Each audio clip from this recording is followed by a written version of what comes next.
Geliefdes, dit is hoekom niemand jou krag kan mets nie. Geliefdes, luister mooi vandag. Daar is iets oor jou wat mense nie kan verklaar nie. Daar is iets oor jou wat nie sin maak vir die wêreld nie. Jy het storms oorleef wat jou moes vernietig het.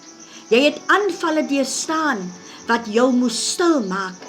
Jy het trane gehuil wat niemand gesien het nie, maar jy is nog hier. Nie omdat jy so sterk is nie, maar omdat daar 'n krag in jou werk wat nie van hierdie wêreld is nie. Die vyand het gedink hy het jou, maar hy het gedink jy gaan val. Selfs het jy ook gedink dit is klaar met jou, maar God sê vandag, niemand kan jou krag mets nie, want jou krag kom van my af. Ek is tot alles in staat deur Christus wat my die krag gee, volgens Filippense 4 vers 13. Jou krag kom nie van mense nie. Mense kan jou help, maar hulle kan jou nie dra nie.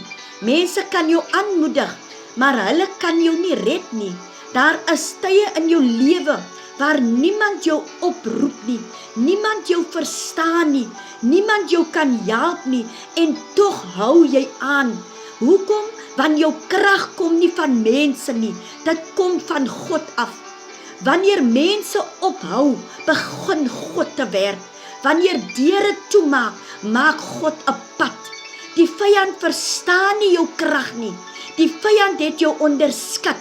Hy het gedink, hierdie een gaan breek, hierdie een gaan opgee, maar hy het nie geweet, jy dra God se salwing. Jy dra God se teenwoordigheid. Jy dra God se krag. Daarom het dinge wat ander mense breek, jou net sterker gemaak.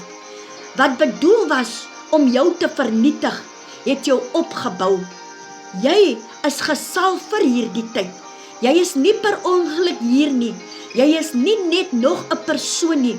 Jy is gekies. Jy is geroep. Jy is gesalf vir hierdie tyd. Vir hierdie stryd, vir hierdie seisoen. God het geweet, jy gaan deur vuur gaan, jy gaan deur storms gaan, jy gaan teëstand kry, maar hy het gesê, ek sit my krag in jou, en daarom niemand kan jou mets nie. Jou krag word gebou in geheime plekke. Mense sien die oorwinning, maar hulle sien nie die proses nie.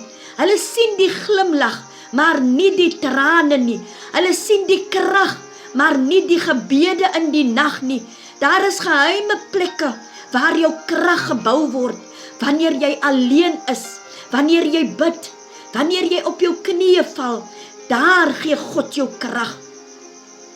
Ek wil vanmôre verklaar, dat ek is nie swak nie. Ek is nie klaar nie. Ek is nie verslaan nie. Sê dit vanmôre vir jouself. God se krag leef binne in my. Ek sal nie breek nie. Ek sal nie opgee nie.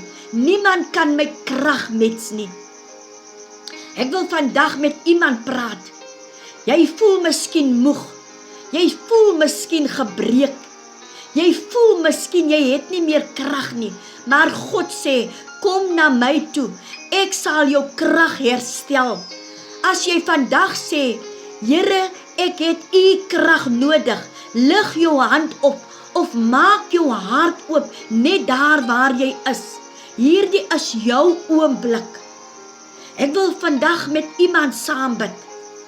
Onse Vader, ek kom vandag in die naam van Jesus Christus. Ek bring elke persoon voor u, elke gebroke hart, elke moe siel, elke persoon wat voel, hulle kan nie meer nie. Here, u is die bron van krag. Ek bid nou, vul hulle met bonatuurlike krag. Herstel wat gebreek is, lig op wat geval het, in die naam van Jesus Christus. Ek verbreek elke gees van moegheid. Ek verbreek elke gees van vrees. Ek verbreek elke leuen wat die vyand oor hulle uitgespreek het. En ek verklaar, hulle sal nie breek nie. Hulle sal nie val nie. Hulle sal nie opgee nie. Here, laat u krag deur hulle vloei. Laat hulle opstaan met nuwe vuur, nuwe geloof, nuwe salwing. En van vandag af sal niemand hulle krag mets nie. Ons dank U, o Heer. Ons eer U in Jesus se naam. In Jesus se naam. Amen en amen.